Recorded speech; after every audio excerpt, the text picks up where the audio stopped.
Thank you all so much for spending your time here with us today on our Virtual Center Sunday. We're really excited to hear from one of our teens, Nicole Alcade-Hester, who is a part of the teen exhibition that we currently have up at the Hyde Park Art Center. Next window, please. She talks about some of the inspiration behind her work and how her work has changed since we've been in this pandemic and working from her home studio as well. And then to follow that, we have a video of our exhibition walkthrough so that you all can see some of the exhibition and hear from some of the other teams as well. So, at that, Nicole, do you have anything that you'd like to say before we dive into your video clip? No, thanks for being here. And yeah, that's all. I can answer questions after, I guess. Okay, sounds great.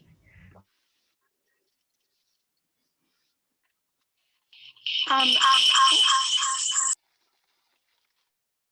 I have a question really quick, Sierra. This is Alex. So I have a couple of interested teens that were asking if the video will be posted. A lot of them would love to see this after, if possible. Yes, So this is being recorded and will be posted after as well. Thank you.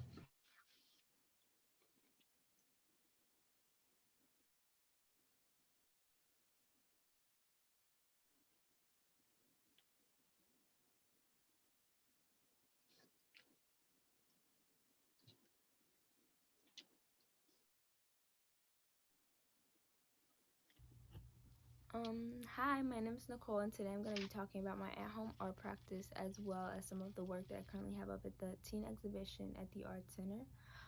Something I've noticed that has changed a lot about my art practice is that I care a lot about the environment that I make art in now, and art used to be a much more social thing for me. Like I would do it with friends and at the art center or at school, etc.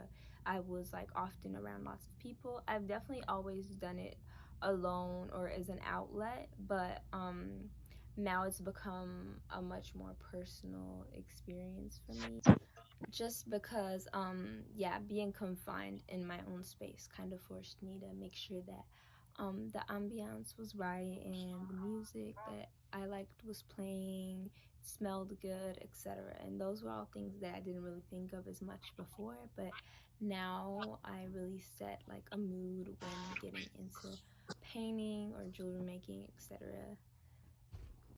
Um, but yeah, the work that I currently have up at the Art Center is actually not so much art related, but it's more about the work that I did this summer, relating to art institutions and just learning how they function, even within the Art Center, and just kind of recognizing the anti-blackness within it. It was actually a very interesting topic to delve into because it made me realize just how important it is to be a black artist making art and how that in itself is just very important. But I was very happy to have this conversation started within the Art Center that we still are continuing to talk about, as well as just learning about the history and what is being done right now to hold institutions accountable.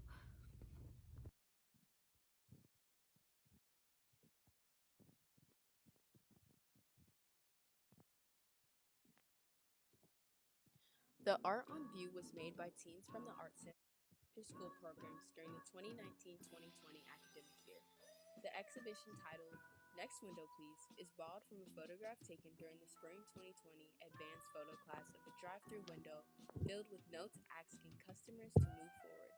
The Hear it photographs fine. and titles speak to our collective desire to get past the current moment into our new relationship with windows, be they physical, metaphorical, or digital, that keep us safe and connected at the same time.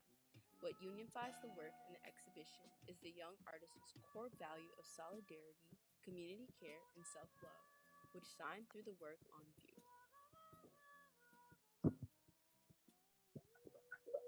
My name is Frida Kahlo. I'm a senior at Kenwood Academy. I'm also a photographer. As you can see, this is one of my works right here. And with this work, I wanted to basically expound upon a muse, and my muse was a black woman. And that's why I titled this piece, "The Disrespecting Muse." I wanted to basically express express how Black women are oftentimes disrespected and not seen as equal as everybody in society. So I wanted to capture the beauty and the essence of what a Black woman is, seeing that I'm always surrounded by Black women with my grandmother and my sister and my mom. I started photography when I stumbled upon the Hyde Park Art Center, and I wasn't really involved in photography or the art scene, but once I got into it, I couldn't really stop, and it also kind of moved over to me being at Kenwood when I started doing photography classes with Mr. Ryman. When I'm putting together a picture and I'm setting up a frame, I always first thing I think about is lighting and how that kind of changes the face, because if you can change the lighting structure, you can change somebody's whole face and how they look by certain lighting. So one thing I really want to do is just see how the light around them complements their skin tone, and this goes for any model I use.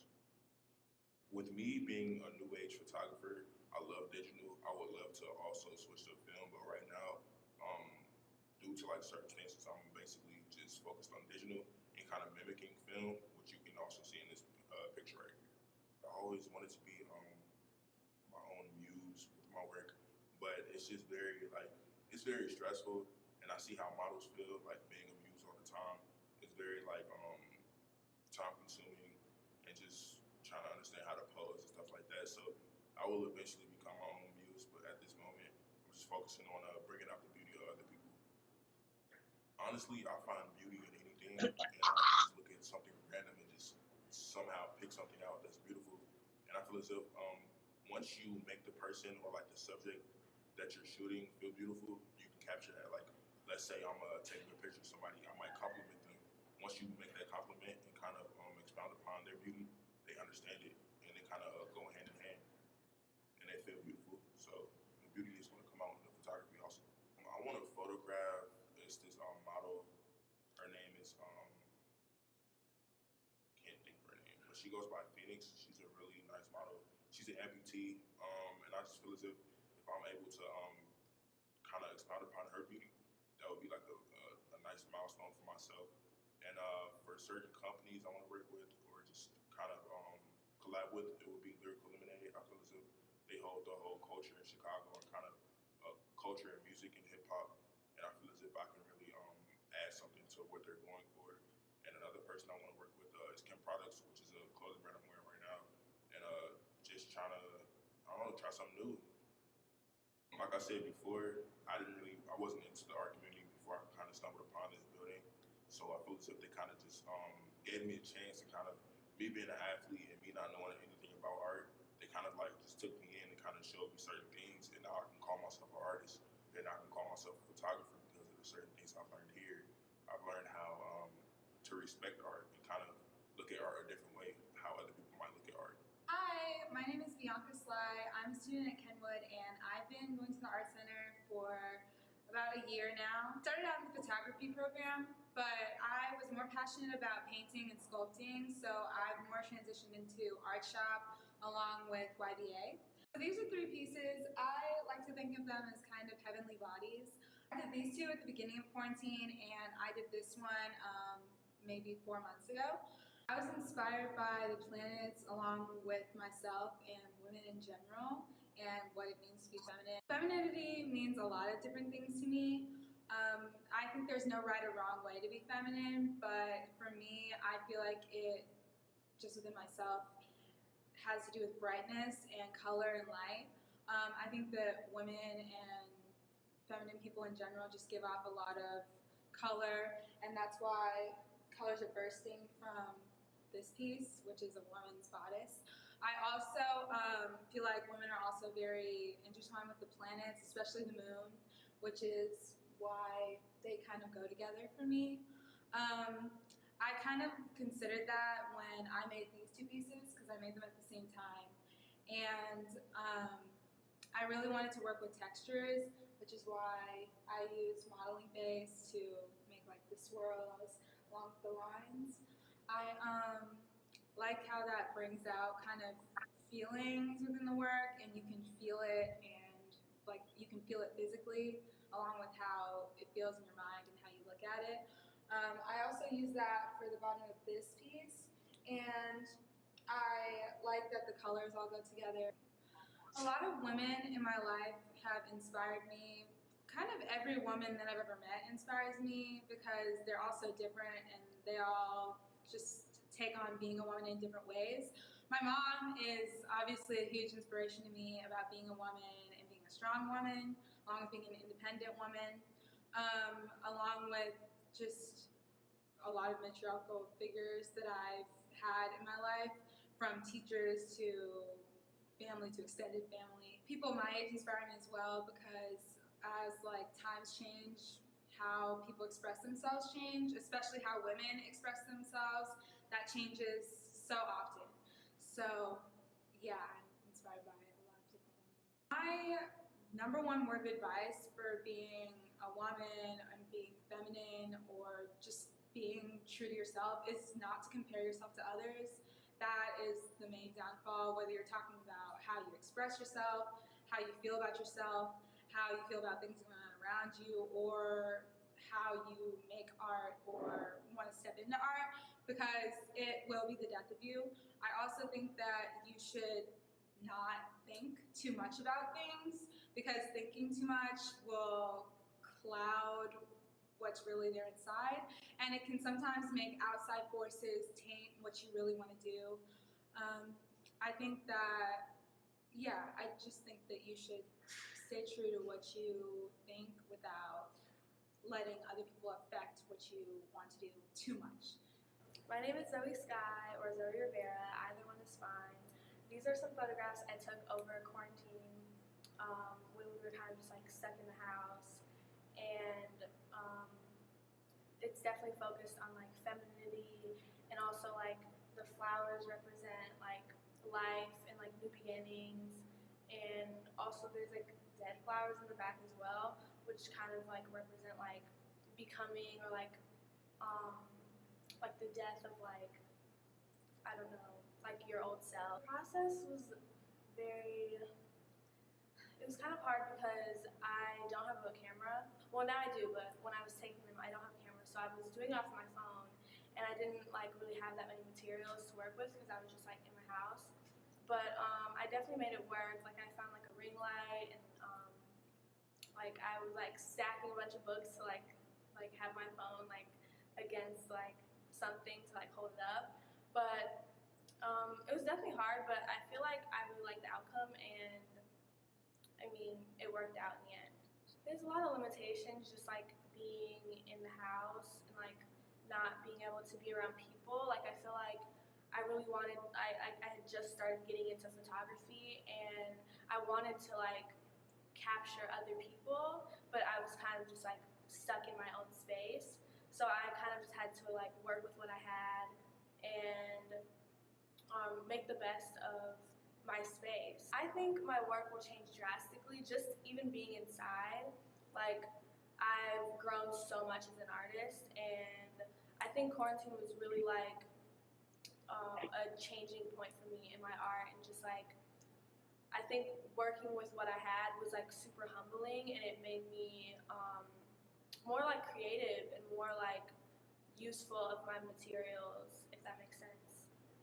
And I think like once everything opens back up, I will grow even more as an artist because I'll have more materials to work with, and I'll be able to take photos of like other people and just, you know, do like more creative projects like this. Artists that inspired me, oh, so many. But definitely for this piece, it was Frida Kahlo, like by far. And even like the hair, I just kind of wanted to like capture like that, I don't know, like raw femininity. I've just always been really inspired by her. She's a Mexican artist, and I'm also Mexican, and I don't know, I really just love her art, and was definitely inspired by that. I'm woman. I'm woman. I bleed when the moon shows her face, she guides me. My hips sway to the sounds of nature. The girl I once was speaks to me, but only on nights like this. Nights when I realize I've lost her. In search of her voice, her energy fills the room. She is familiar again. But when the moon goes into hiding and the sun shines upon my face once more, I am woman. I kind of just wanted to create a poem that goes with the photographs, and like just, I don't know, like capture like what it is to be a woman and also like my pride in being a woman. Hi, my name is Kylie Hawks, and I'd say my portraiture tends to be of people around me, and those people are mainly people of color or Black individuals.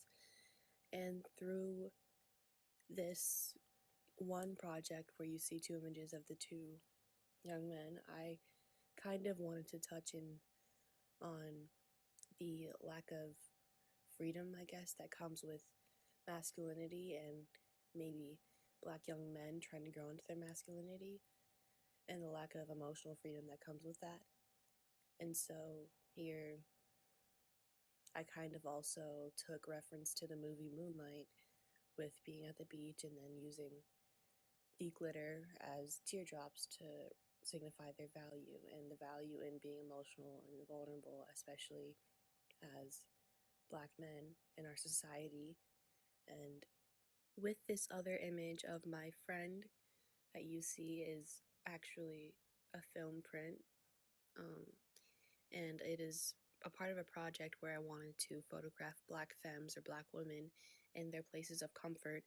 And here we are in my bedroom, where I guess that can attest to our years and years of friendship and all the conversations and all the memories that we would recall in my bedroom. And yeah, that image is actually really special to me.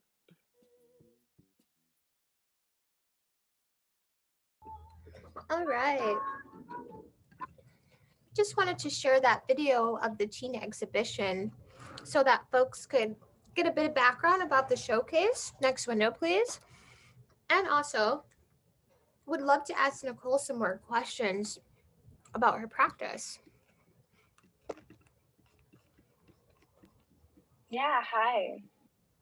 Hello, hello. Let me add the pin there. Continue. Hi, Nicole. Thank you so much for sharing your work with us in the beginning and talking a bit about your background and how things have kind of shifted for you given the pandemic. I think you talked a bit about how important space is and how you are thinking about that in a more intentional way now that you're working from home and doing things. Can you elaborate a bit more about that? Like, what particularly makes it a great environment for you to be able to stimulate thoughts and ideas? Well, I really like doing different things to like make myself feel comfortable in my space. Like I'll clean my room and like I light incense or just make sure that my room smells good and just like do different things for self-care that I feel like really improve me and like my art making. But also it depends on my mood because sometimes I do use art as an outlet. So if I'm not in the best mood, I will just like maybe get on my sketchbook and draw something, but it definitely depends on like what intentions I have behind making art on that day. But I try to keep my environment or my room clean and like I don't know, like a space that I feel safe in so I can be like more productive or feel more comfortable. Yeah, definitely. I know that I had to make a lot of changes to my space in order for it to feel right to work in. I'm also curious about how you've seen your practice evolve, not just in the way that you're creating work, but about the interest or inspiration behind a lot of the work. Because 2020 was a wild year, we all know that. Outside of the pandemic, we were also dealing with the uprisings and the death of George Floyd, amongst a slew of other things on top of that, but also a lot of institutions, which you mentioned in your talk as well, about how they were coming under fire and being questioned. So I would just be curious to see how your work has evolved in different topics and things like that.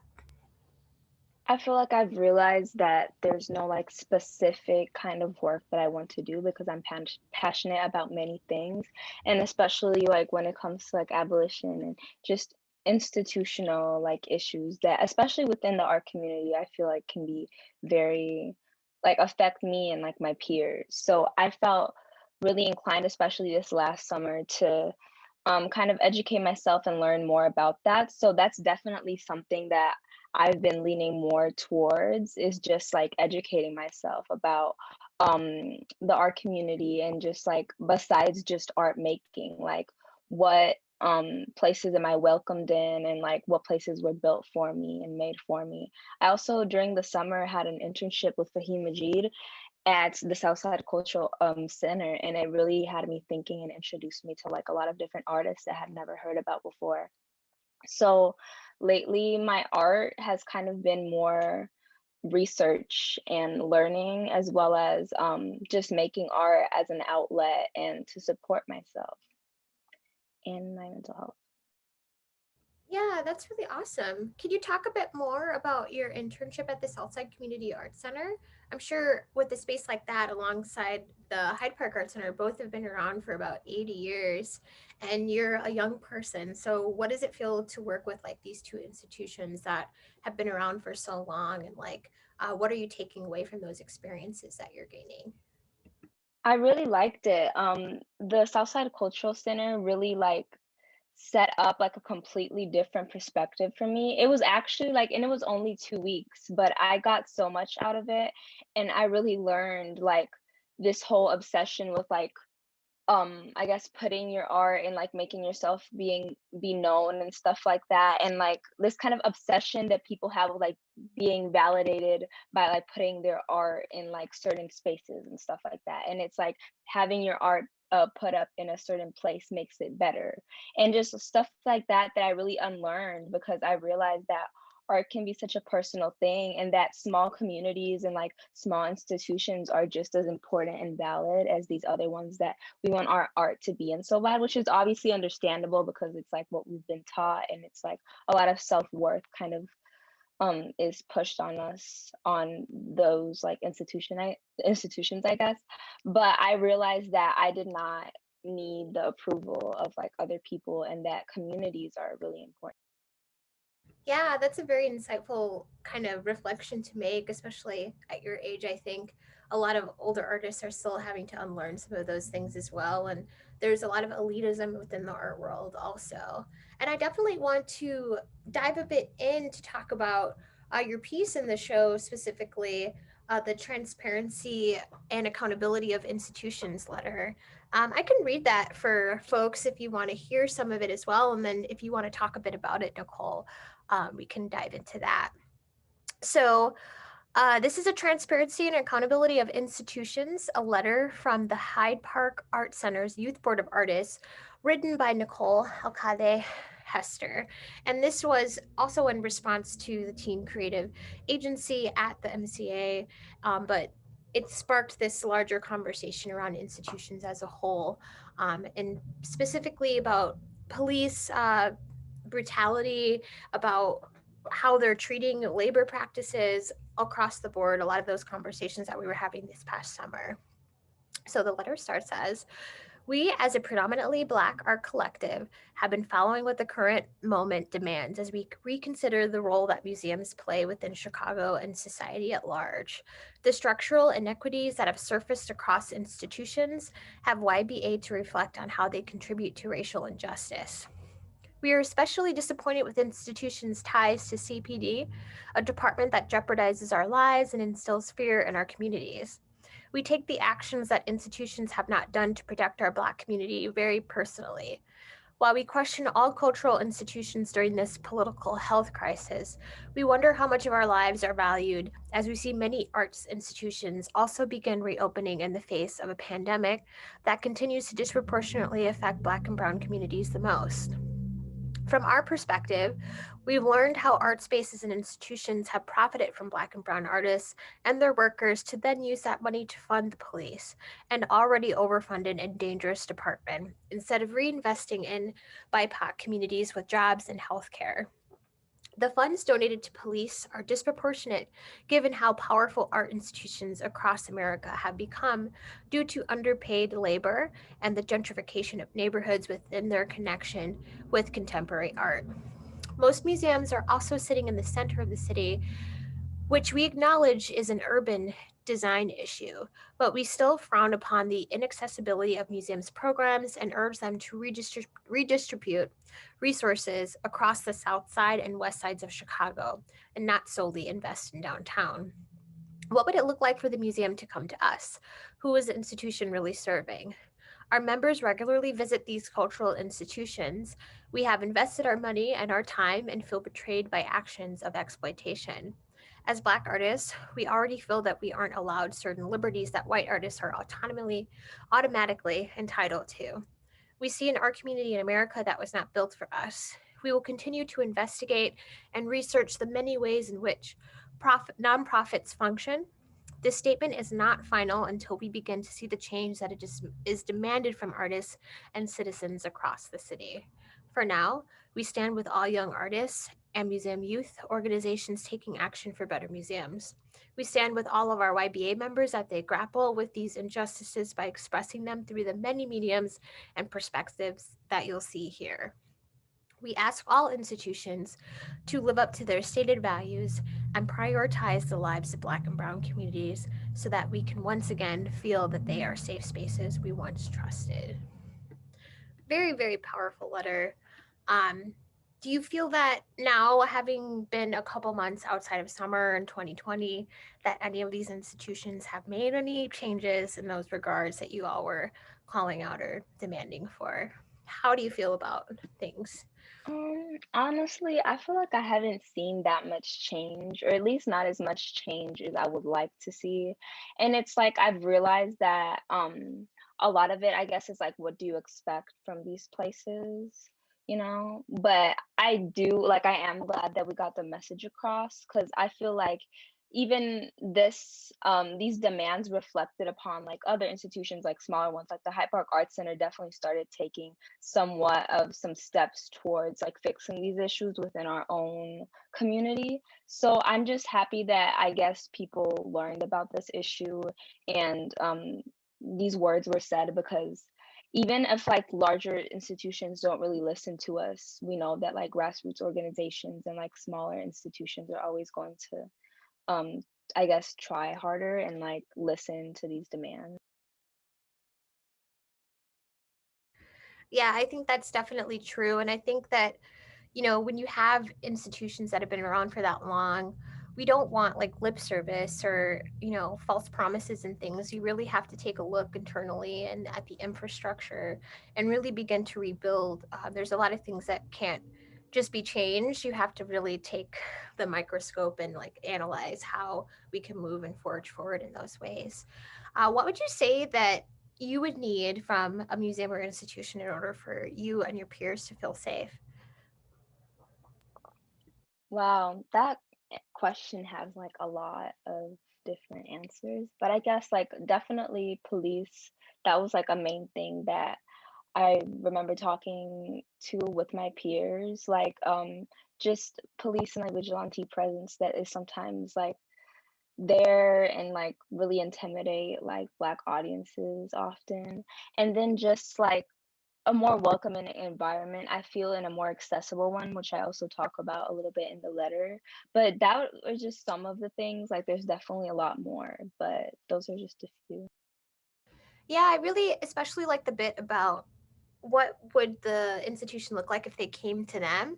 There's some really awesome models in places like LA. They have adjunct museum. I think it might be the MoMA that has a separate kind of artist space that's deeply within a community, and the museum loans the work. It's not MoMA because it's probably MoCA, that's in New York.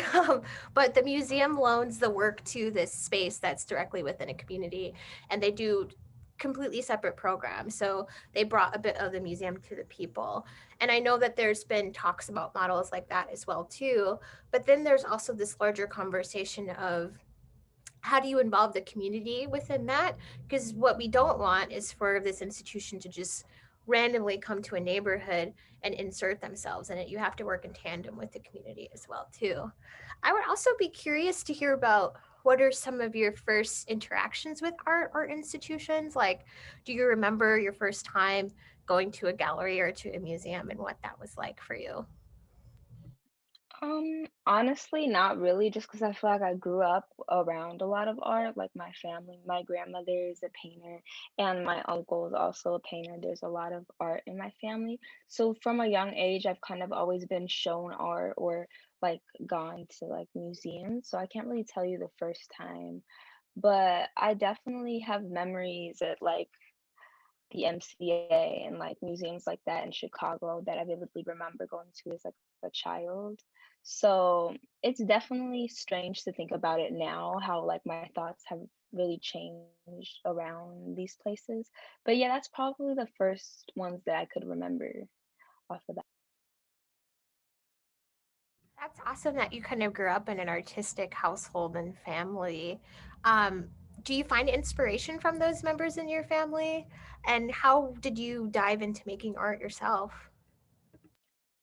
Yeah, I definitely do. I feel like I started making art.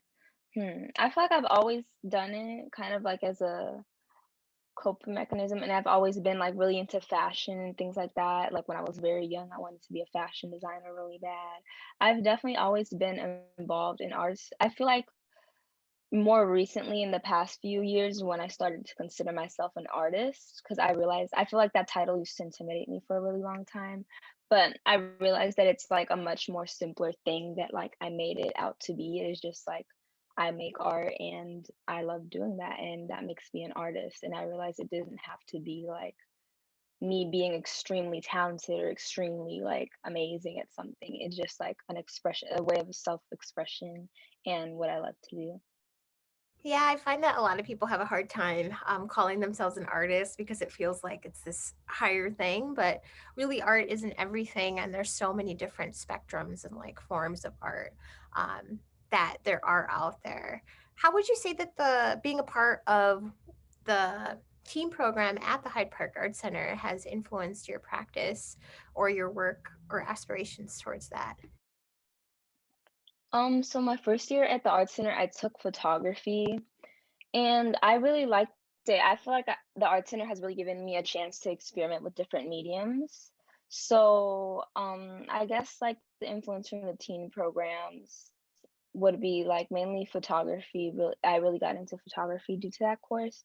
And also just being a YBA, I feel like that is extremely inspiring as well. Because that's part of the reason why I'm like doing all this work and like research regarding institutions. And that's all of that is what has led me to this moment. So the art center definitely did have a big influence on me and like my art practice and like the different mediums that I've gotten to experiment with. That's awesome. We just did a talk the other day for our ground floor exhibition that's also up in the building and talking to different artists at different levels in their career, whether they were just starting college, like in their BFA program or in their master's, or even gone off to grad school, about how important it is to discover other types of mediums of work because they can influence whatever your main kind of practice is. So it's important to dabble and have access to multiple different things. So I'm super glad that you've been able to find that in your work at the Hyde Park Art Center. I think my last question would be like, where do you wish to see your practice go? Like, what are some of your inspirations or some of your hopes and dreams for the future?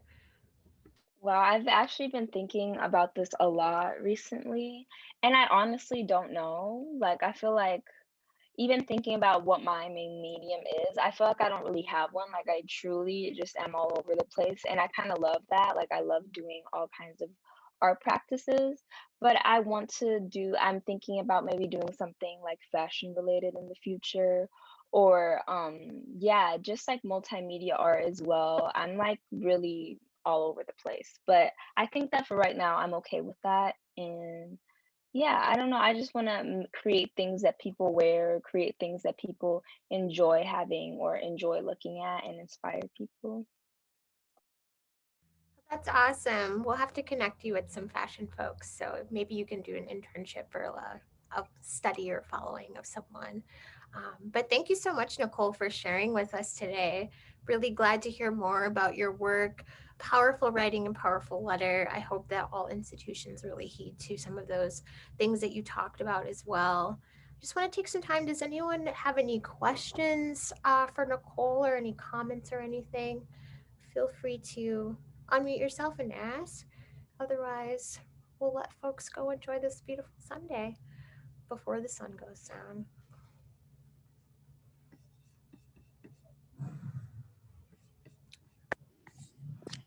Hey, Nicole, I have a question about your current practice. So I know you're doing writing and research, but you mentioned fashion and just a little insight of your practice. I know that you were working on like jewelry or like, I don't know if you're wearing that now. That's something that you made, but could we find some of your pieces online? Like, I know you talked about maybe selling them. Like, I'm just thinking of kind of the plan to get our hands on some of that work. Yeah, jewelry making is definitely something I've been doing a lot recently as well. I am wearing one of my pieces right now. And for right now I'm selling it over social media. I do have like a Instagram platform for it, and it's called Girl Pair Cosmic. And I'm excited to kind of continue that as well. I'm definitely hoping to incorporate it in some of my other pieces as well. Like, I'm excited to start mixing mediums together a lot. And yeah, there's some cool stuff coming on there. That's awesome. Beautiful necklace. Yes. Make sure we can if there's any way that we can follow you or like help support, feel free to add that as well. Awesome. Yes, everybody follow that. Let's get some stylish jewelry on our bodies from Nicole. Well, thank you so much, Nicole, for spending some time with us today. Very much appreciate it. Thank you all for coming. And this is the end of our Center Sundays. We appreciate you all spending time with us. Please make sure that you check out the exhibition. Next window, please, our teen showcase that's currently up in the building. I'm going to drop a link to the exhibition from our webpage. We are currently only open through appointment only for exhibitions, but we have multiple different showings and times. And I'm going to drop that right now, the link to pre-register to come and check that out. You definitely don't want to miss it. Let's see. Awesome.